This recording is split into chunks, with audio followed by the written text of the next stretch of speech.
Il se moquait de son anglais approximatif. Il était là pour auditer le juge. Les lourdes portes en chêne de la salle d'audience grincèrent lorsqu'Elias Navarro les poussa, un grincement sonore interrompant le murmure des voix qui emplissaient la grande salle. La lumière des imposantes fenêtres cintrées éclaboussa le sol de marbre poli, s'accrochant aux particules de poussière qui flottaient paresseusement dans l'air épais de l'été. Les têtes se tournèrent instinctivement à ce bruit, certaines par habitude, d'autres par simple curiosité. Elias entra d'un pas prudent et mesuré, les semelles de ses chaussures de cuir usées claquant légèrement sur le carrelage froid. Sa présence, bien que discrète, semblait troubler l'atmosphère, telle une ondulation traversant une eau calme. Il portait un simple costume gris, le tissu légèrement effiloché sur les bords, et une cravate visiblement nouée sans grand souci de symétrie. Sa silhouette était mince, presque décharnée, mais portait un certain poids, un fardeau invisible qui courbait légèrement ses épaules vers l'avant.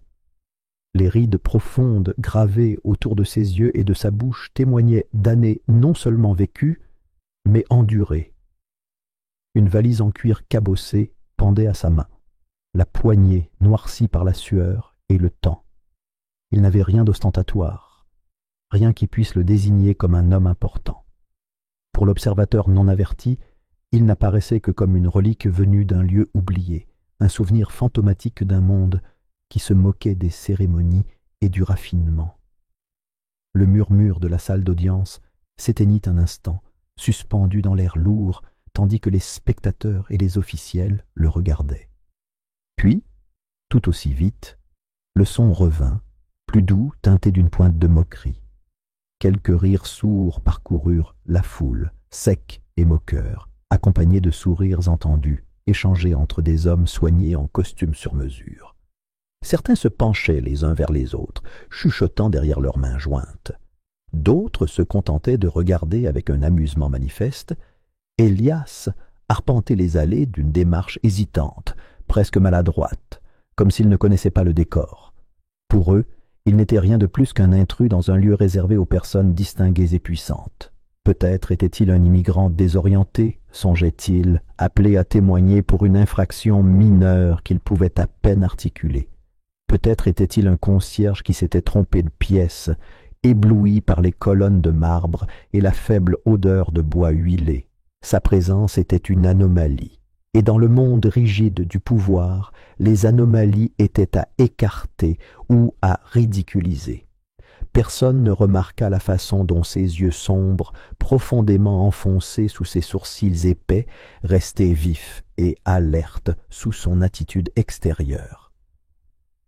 Personne ne vit sa respiration lente et contrôlée, chaque inspiration et expiration soigneusement mesurée comme s'il mesurait la pièce, calculant chaque sortie, chaque caméra, chaque visage. Personne ne prêta attention à la façon dont son regard s'attardait un peu trop longtemps sur les rangées d'avocats, le positionnement des huissiers, les interactions subtiles mais révélatrices entre les membres du personnel du tribunal. Pour eux, il était invisible comme seuls ceux que le monde jugeait sans importance peuvent l'être.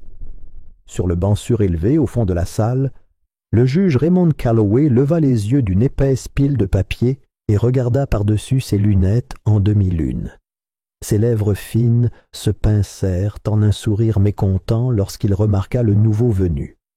La réputation de Calloway le précédait. On chuchotait à voix basse dans les couloirs de l'hôtel de ville, comme dans les salons huppés. On entendait parler de son favoritisme, de ses atermoiements stratégiques, de ses décisions étranges qui semblaient toujours avantager les puissants au détriment des sans-voix. Pourtant, rien de tout cela n'avait jamais été prouvé. Sa façade de bienséance était immaculée, polie par des années de manœuvres politiques et protégée par ceux qui lui devaient leur carrière. Calloway s'agita sur sa chaise, sa robe bruissant comme des ailes d'oiseau, et jeta un coup d'œil à son greffier. Un léger hochement de tête confirmant son irritation. Ce n'était pas le jour des surprises. L'affaire du jour pesait lourdement non seulement sur son rôle, mais aussi sur les intérêts interdépendants d'hommes bien au-dessus de lui. Le procès du lanceur d'alerte avait déjà suscité suffisamment d'agitation, menaçant de révéler la corruption qui couvait depuis des décennies derrière les façades dorées de la ville.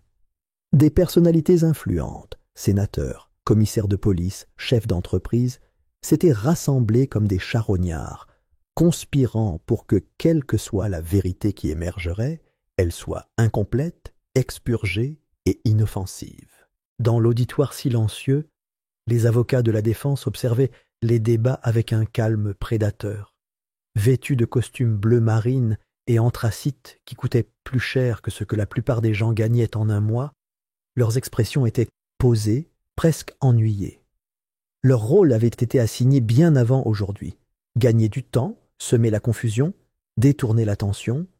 Leurs armes n'étaient ni la droiture ni la morale, mais les détails techniques, les pièges procéduraux et les démonstrations calculées d'une indignation vertueuse. La justice n'était pas leur objectif. La survie l'était. Et la survie, dans leur monde, signifiait souvent écraser quiconque était assez stupide pour tendre la main au voile de la vérité. Elias s'installa sur un banc au fond, déposant sa valise avec un bruit sourd qui sembla susciter un nouveau concert de ricanements dans les rangs voisins. Un homme chauve et bedonnant se déplaça légèrement, comme pour se distancier de la tâche perçue de proximité.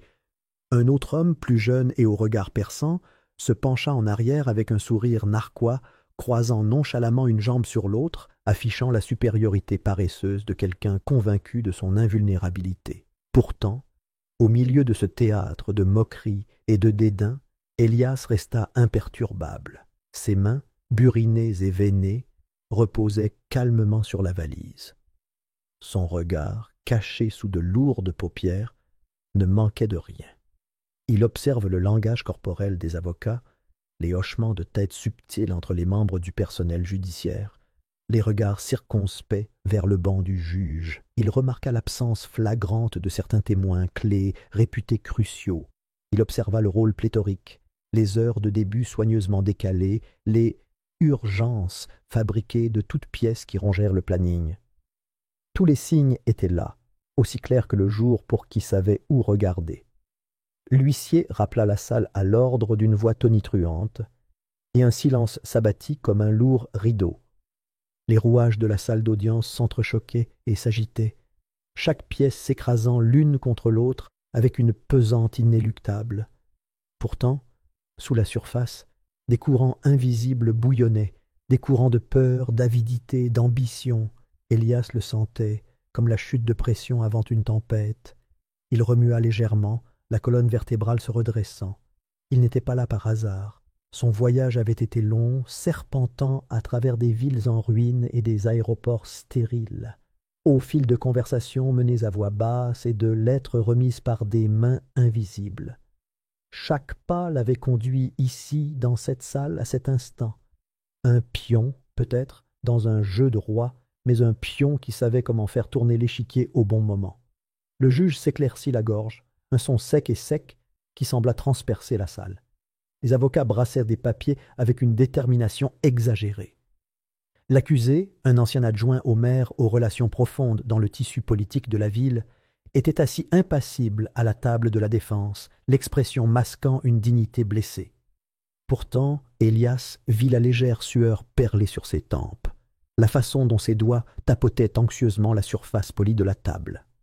Les débats commencèrent, le procès se déroulant avec toute la cérémonie artificielle d'un spectacle. Les avocats se postaient et pontifiaient. Les témoins défilaient comme des acteurs sur une scène bon marché, chacun soigneusement répété, soigneusement choisi. Les objections fusaient à toute vitesse, soutenues ou rejetées selon un scénario invisible, mais profondément compris par tous ceux qui comptaient. Elias resta assis, silencieux, invisible, à observer. La valise à ses pieds était banale pour l'observateur non averti.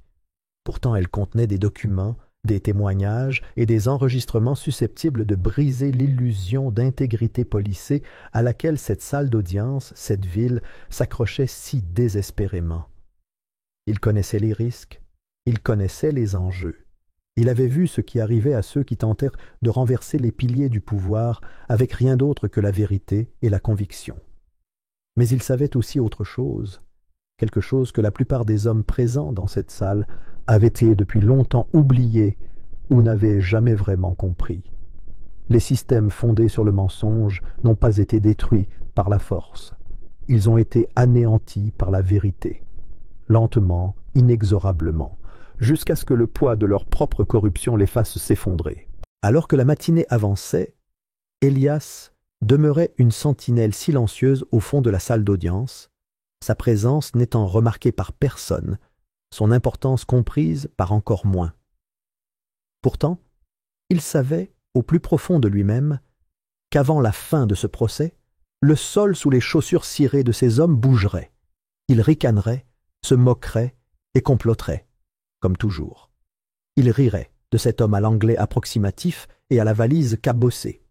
Mais le rire était facile, et la justice, bien que lente, était patiente. Et Elias Navarro avait parcouru un long chemin, traversant des dangers visibles et invisibles pour s'assurer que cette patience soit enfin récompensée. Les débats se prolongeaient avec une allure presque théâtrale, comme si le spectacle tout entier était une mise en scène minutieuse. Elias Navarro, assis au fond, sentait le poids de la farce peser sur lui. Les témoins, appelés un par un, répétaient des témoignages répétés, chaque mot filant comme un mensonge polissé qu'il suffisait de poser les bonnes questions pour réfuter. Mais chaque fois que l'accusation s'approchait d'une percée, les avocats de la défense bondissaient, protestaient avec véhémence, élevant la voix comme s'ils défendaient plus que les accusés. Ils défendaient le système même qui leur permettait de prospérer. Et à chaque fois, le procureur principal, Darren Fields, un quadragénaire épuisé aux cheveux grisonnants de quelqu'un qui avait depuis longtemps vu le combat se vider de son âme, devenait visiblement plus frustré. Le poids de l'affaire, les multiples obstacles et la conscience d'avoir affaire à un tribunal rempli de personnes prêtes à tout pour préserver leur influence pesaient sur lui comme un poids écrasant. Il était clair pour quiconque avait les yeux fixés que ce procès n'était pas une question de justice. Il s'agissait d'une question de survie. Chaque élément de preuve, aussi fondé soit-il, était transformé en arme de riposte pour la partie adverse. Les objections fusaient à toute vitesse, déposées avec la fureur d'une tempête, chacune visant à perturber le rythme du procès et à épuiser l'accusation. Le juge Calloway, perché sur son trône, jouait parfaitement son rôle. Il portait la robe de la justice, mais ses actes révélaient une autre intention. Ses décisions étaient calculées, son attitude empreinte d'impartialité délibérée, mais tout cela n'était qu'un masque. Chaque fois qu'un sujet véritablement important était évoqué, il trouvait le moyen de l'ignorer, ou, le plus souvent, il déclarait une suspension d'audience soudaine, comme si la pression de l'affaire était devenue insupportable. Mais sous la surface, Elias savait qu'il y avait autre chose en jeu, quelque chose de plus vaste que l'affaire elle-même, plus insidieux que la corruption qui se déroulait sous ses yeux. 2 semaines auparavant, le monde avait basculé, à l'insu des hommes et des femmes présents dans la salle d'audience. Ce n'était qu'un incident mineur, apparemment insignifiant sur le moment, mais il avait déclenché le dénouement d'une vaste conspiration. Jacob Myers, un jeune greffier au regard discret et au goût du détail, avait découvert quelque chose qu'il n'était pas censé voir. La salle des archives, nichée dans les entrailles du palais de justice, était censée servir à entreposer les vieux dossiers abandonnés, des dossiers oubliés que personne ne se donnait la peine de lire. Mais cet après-midi-là, Myers était tombé sur un dossier scellé qui contenait quelque chose de bien plus dangereux qu'il n'aurait pu l'imaginer. Il y avait là un réseau complexe de connexions, détaillant une longue série d'activités illégales, des pots de vin entre le juge Calloway, le commissaire de police Brent Holloway et le sénateur Curtis Malone. Les documents contenaient des correspondances manuscrites, des dates et des heures, preuves tangibles d'un système corrompu qui s'étendait du tribunal aux plus hautes sphères du gouvernement local. Myers, dans son urgence naïve, avait copié les fichiers sur une clé USB. C'était un acte de désespoir, né d'une impulsion, d'une volonté d'agir, de changer quelque chose qu'il savait être anormal. Son idéalisme de jeunesse l'avait conduit à envoyer les dossiers à un enquêteur anonyme. Elias Navarro avait été cet enquêteur. Il n'était pas homme à rendre de compte à qui que ce soit. Sa carrière avait parcouru le monde, travaillant dans des endroits où la justice était un rêve lointain, loin d'être une réalité. Sa réputation discrète d'enquêteur spécial du gouvernement en faisait un personnage discret pour beaucoup, mais en réalité, il avait plus d'autorité que quiconque dans la salle, même s'il l'ignorait encore. Mais les forces en présence se sont rapidement déplacées. Lorsque les documents de Meyer sont parvenus à Elias, le jeune greffier était déjà parti. On rapportait qu'il avait fui la ville, terrifié par les répercussions de ses actes. Personne ne s'est interrogé sur son lieu de résidence, ni sur les raisons de sa disparition si soudaine. C'était une couverture parfaite. La police a fait croire à une affaire banale de fuite. Mais Elias connaissait la vérité. Les rumeurs qui parvenaient jusqu'à lui évoquaient une autre histoire, celle d'accidents nocturnes et d'ombres se déplaçant un peu trop discrètement dans la nuit. Assis dans la salle d'audience, les documents originaux soigneusement rangés dans sa valise, Elias comprenait l'ampleur de la tempête qui allait éclater. La procédure se poursuivait, s'enlisant, mais Elias connaissait la vérité. Ce procès n'était qu'une façade, construite pour protéger des hommes qui avaient depuis longtemps vendu leur âme pour le pouvoir et la richesse. Ils continueraient à jouer leur petit jeu, usant de leurs manœuvres juridiques pour prolonger l'inévitable, mais Elias était là pour les arrêter. Le moment arriva où la tension dans la salle se dissipa. La défense avait demandé une nouvelle suspension d'audience, et tandis que la salle se vidait brièvement, Elias saisit l'occasion. Il se leva lentement de son siège, d'un geste déterminé et mesuré. Sa valise, apparemment banale, était une encre, un objet qui contenait la vérité, l'arme dont il avait besoin pour mettre fin à cette affaire. Il s'avança vers l'huissier, une silhouette silencieuse qui semblait sentir le changement dans l'air à l'approche d'Elias. « Je dois parler à l'administration du tribunal », dit Elias, son accent prononcé mais clair, vestige d'une vie passée en marge de la bureaucratie, des zones de guerre et des bureaux poussiéreux. Sa voix, bien que ferme, n'exprimait aucune de l'agressivité que l'on pourrait attendre d'un homme aussi discret. Au contraire, elle était calme, trop calme presque, compte tenu des circonstances. L'huissier lui jeta un coup d'œil. Les commissures des lèvres légèrement retroussées, une pointe d'amusement. Il avait déjà vu des hommes comme Elias, ceux qui pensaient avoir quelque chose à prouver, ceux qui avaient mal compris le jeu. Le regard de l'huissier se tourna vers les avocats de la défense, qui chuchotèrent déjà entre eux, échangeant des sourires narquois. Eux aussi avaient remarqué Elias, bien sûr. Ils l'avaient déjà considéré comme quelqu'un qui n'avait pas sa place dans ce milieu, quelqu'un qui était désespérément dépassé. Quelques-uns ricanèrent ouvertement au son de l'accent prononcé d'Elias, leur voix basse mais cinglante. L'un des plus jeunes avocats, le visage satisfait de l'assurance que seule la jeunesse et le privilège peuvent apporter, se renversa dans son fauteuil et fit un geste dédaigneux de la main, comme pour chasser une mouche importune. Un autre chuchota, assez fort pour que les personnes présentes l'entendent. Ils se sont moqués de son anglais approximatif. Il était là pour auditer le juge. Des rires résonnèrent dans la salle d'audience, un son cruel et incontrôlé qui rebondit sur les murs de marbre, résonnant dans le silence tendu. C'était une cible facile, le genre de choses dont tout le monde pouvait se moquer. Pour eux, Elias était un imbécile, une relique venue d'un pays lointain, étrangère à leur monde, trop naïve pour voir les jeux auxquels ils se livraient. Ils ne comprenèrent pas. Ils ignoraient qu'Elias n'était pas là pour être un acteur passif, ni pour rester les bras croisés, tandis qu'ils écrasèrent la justice sous leurs chaussures cirées. Ils le trouvaient faible. Ils le croyaient sans importance.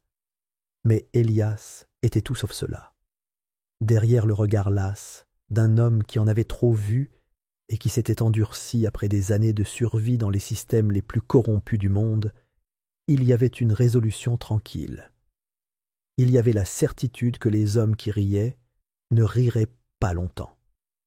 Il pensait avoir toutes les cartes en main, mais il n'avait jamais affronté une force comme Elias Navarro. C'était un homme qui avait appris à s'épanouir là où la justice n'était pas un concept, mais une rareté. Il savait à quoi ressemblait la corruption, et il savait comment la détruire. Alors que les rires s'atténuaient et que la salle retrouvait son calme habituel, Elias se redressa, son visage ne trahissant aucune émotion. Les moqueries ne l'avaient pas touché. Elles n'avaient fait qu'attiser le feu qui brûlait sous son air calme. Le procès, une machine roulant lentement vers son acte final, allait bientôt être déraillé, non pas par les mains maladroites de ses participants, mais par la marche inexorable de la vérité qu'Elias s'apprêtait à enclencher. Il ne se contentait pas d'auditer le juge. Il n'était pas seulement un étranger. Il était le juge. Et bientôt, tous les présents dans la salle d'audience comprendraient ce que cela signifiait. Alors qu'Elias présentait ses lettres de créance dans le bureau administratif, le changement d'atmosphère était palpable. Le bureau, autrefois un lieu de paperasse routinière et de formalités juridiques banales, ressemblait désormais à une chambre des secrets. L'administratrice, une femme d'âge moyen au regard perçant et à l'air détaché, baissa les yeux sur les documents devant elle, les doigts figés au-dessus du clavier.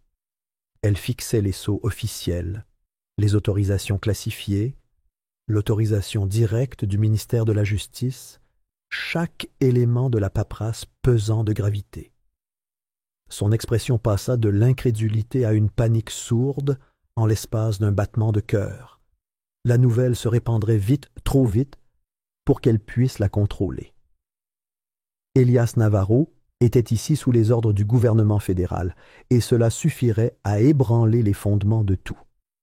Pour la première fois depuis son entrée dans le bâtiment, Elias s'autorisa un bref sourire. Un sourire froid, presque imperceptible, une reconnaissance du jeu en cours. Il n'était plus un pion, il n'était même plus un joueur. Il était l'arbitre. Sa présence simple et silencieuse réécrivait déjà les règles, et l'effet d'entraînement serait dévastateur. L'administratrice, encore secouée, se tourna vers le téléphone, la main tremblante tandis qu'elle composait un numéro d'une voix à peine plus forte qu'un murmure. La ligne était sécurisée. L'appel serait tracé. Elias savait qu'en quelques minutes, la nouvelle parviendrait à ceux dont il n'avait lu les noms que dans des rapports confidentiels. De l'autre côté de la ville, le bureau du sénateur Curtis Malone devint un repère d'activité frénétique. Le calme habituel du sénateur vola en éclats face à une menace si proche de son pouvoir. Son bureau lambrissé de chaînes, imprégné d'une odeur de livres reliés en cuir et d'acajou, semblait étouffant tandis que sa voix tranchait l'air, ferme mais teintée d'urgence. Il aboyait des ordres dans sa ligne sécurisée, sans s'embarrasser de civilité, proférant menaces, promesses et exigeant des mesures. Il commençait à réaliser. Il ne s'agissait plus seulement d'une affaire judiciaire. C'était un jeu à enjeux élevés où sa propre survie était en jeu. Son assurance, autrefois assurée, masquait désormais une anxiété grandissante. Pendant ce temps, de l'autre côté de la ville, le commissaire de police Brent Holloway, un homme dont la poigne de fer avait maintenu la ville sous son contrôle pendant des années, était confronté à sa propre crise. Les répercussions de l'arrivée d'Elias le touchèrent avec la rapidité d'une tempête. Holloway, comme Malone, était un maître manipulateur, mais il n'était pas habitué à ce genre de menaces. Elias Navarro n'était pas un amateur. Il avait déjà eu affaire à des hommes de pouvoir dans des endroits bien plus dangereux. Holloway était pris de panique. Il déploya immédiatement 2 inspecteurs de confiance pour gérer la situation discrètement. Leurs ordres étaient simples. Trouver Elias, le neutraliser et le faire discrètement. Mais lorsqu'ils l'affrontèrent, ils se retrouvèrent désarmés, physiquement et juridiquement.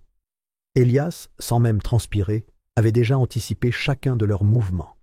Il connaissait le jeu mieux qu'eux. Ils avaient supposé que leur pouvoir et leur statut les protégeraient de quiconque comme lui. Ils avaient tort. Elias n'avait pas élevé la voix une seule fois. Il n'en avait pas eu besoin. Les 2 inspecteurs, des hommes imposants en costumes impeccables et dotés d'un sens de l'importance surestimé, étaient restés désemparés, pris dans une toile dans laquelle ils n'avaient même pas conscience d'être empêtrés. Le calme d'Elias, son sang-froid inébranlable, les avait dépouillés de leur propre certitude.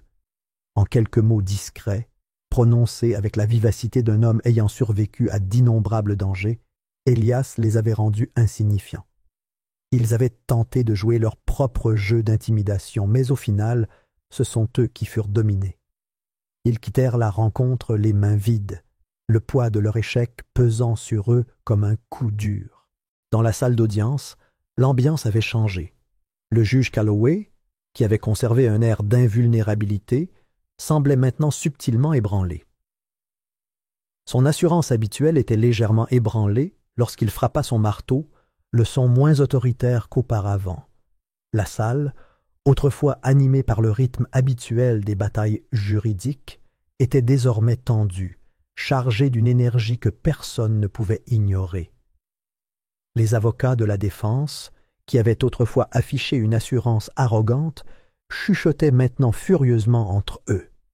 Leur confiance naguère inébranlable s'était muée en peur. Ils échangèrent des regards furtifs, la voix basse et chargée de doute, leur plan désormais remis en question. L'accusation, elle aussi, sentit le changement. Ce qui semblait une affaire désespérée quelques instants plus tôt semblait désormais différent. Quelque chose se tramait.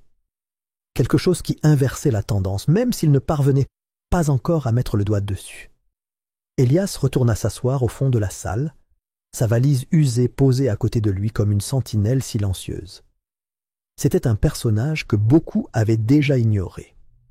C'était un étranger, un homme qui n'avait rien à faire dans le monde des avocats, des juges et des puissants corrompus. Mais il savait mieux que quiconque que les apparences pouvaient être trompeuses. Il n'était pas là pour participer à leur jeu. Il n'était pas là pour jouer selon leurs règles. Son objectif était bien plus simple: enregistrer, observer et, si nécessaire, intervenir. Sa présence discrète était plus perturbatrice que n'importe quelle explosion. La dynamique du pouvoir dans la salle se modifiait lentement, presque imperceptiblement. Il n'avait nul besoin de déclarations tonitruantes ni de discours théâtraux. Son travail était discret, méthodique, et ses conséquences seraient bien plus importantes que quiconque ne pouvait l'anticiper. Pendant ce temps, le procureur Darren Fields, bien qu'ignorant l'ampleur des événements qui se déroulaient en coulisses, ressentit une soudaine bouffée d'espoir. Ce fut un léger changement, presque imperceptible, dans ses pensées, mais il était bien là. Pour la première fois depuis ce qui lui sembla une éternité, le poids sur ses épaules s'allège légèrement. Quelque chose se passait, et quoi qu'il en soit, il avait l'impression que la balance penchait. Il n'avait pas encore une vision complète du tableau, mais il le sentait dans l'air.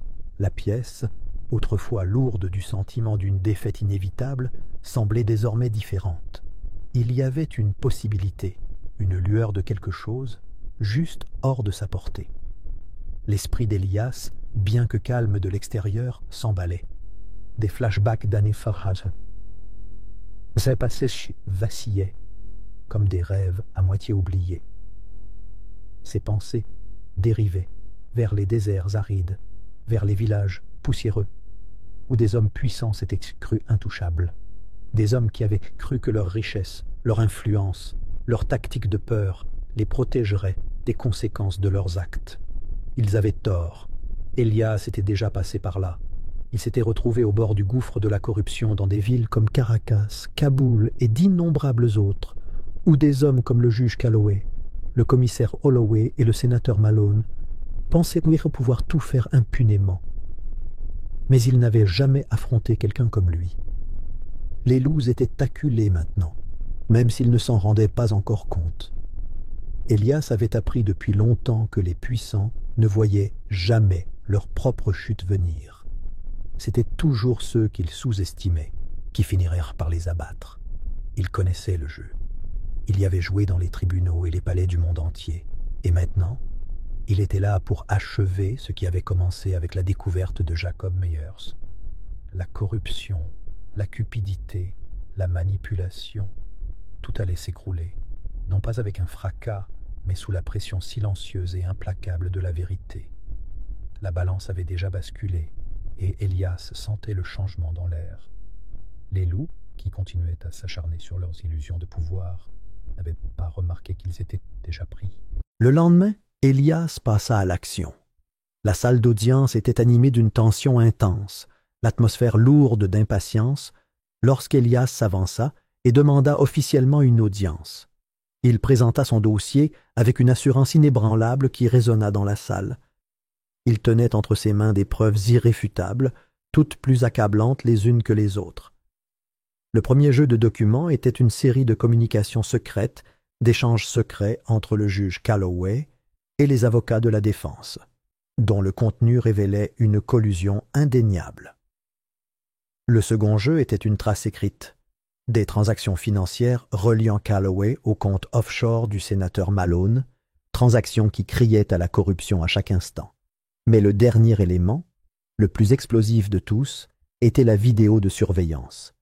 Les images granuleuses montrèrent le commissaire Holloway, l'homme qui avait exercé une telle influence sur les forces de l'ordre de la ville, pénétrant au domicile du juge Calloway quelques jours avant le procès.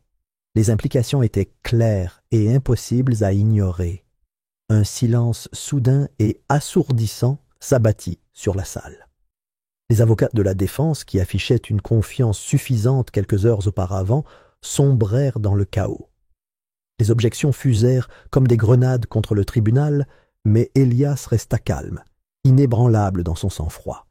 Il savait ce qu'il faisait. Le juge Calloway, le visage décoloré, tenta de déclarer le procès nul, mais il était trop tard. L'autorité d'Elias pesait lourdement sur la salle, et sa présence était indéniable. Des marshals fédéraux, rapides et précis dans leurs mouvements, entrèrent dans la salle d'audience, leurs ordres silencieux tranchant la clameur comme une lame dans la soie. Ils se déplaçaient avec une précision militaire, encerclant le juge, et pour la première fois, le juge Calloway réalisa que son pouvoir avait disparu. Des officiers supérieurs tentèrent de prendre leurs décisions, obtenant des faveurs des plus hautes sphères, mais leurs voix vacillèrent face à l'inévitable. Les politiciens s'empressaient de téléphoner, réclamant des faveurs, des dossiers enterrés, des témoins réexaminés, mais il était trop tard. La corruption était trop profonde, la corruption bien trop enracinée. Ils n'avaient aucun pouvoir ici. La détermination silencieuse d'Elias les en avait dépouillés. Plus besoin de se cacher, plus besoin de faire semblant. La vérité était mise à nu, et rien ne pouvait la dissimuler. Alors que les menottes claquaient autour des poignets du juge Calloway, sa présence autrefois dominante s'effondra. Il n'était plus qu'un homme comme les autres, un criminel pris dans la toile qu'il avait lui-même tissée. La salle d'audience, qui avait autrefois ressemblé à une forteresse pour les coupables, s'était transformée en scène de justice. Les avocats de la défense, dont les visages autrefois empreints de suffisance et d'arrogance pâlissaient, leurs masques de supériorité tombaient, ne révélant que la peur. Leur partie était terminée. Dehors, le bruit des flashs des appareils photos et des questions des journalistes se transforma en une cacophonie. La scène était chaotique, un tourbillon de voix, mais au milieu de tout cela, Elias demeurait une figure déterminée et discrète. Son travail était accompli. Darren Fields, le procureur, las mais victorieux, croisa le regard d'Elias de l'autre côté de la salle d'audience. La gratitude dans son regard était palpable, un merci silencieux pour le rôle qu'Elias avait joué dans la victoire. Elias, cependant, ne répondit rien. Il n'était pas là pour la reconnaissance, ni pour la gratitude, ni pour les éloges. Son but avait toujours été bien plus simple, bien plus fondamental. Il était venu révéler la vérité, et en cela, il avait réussi.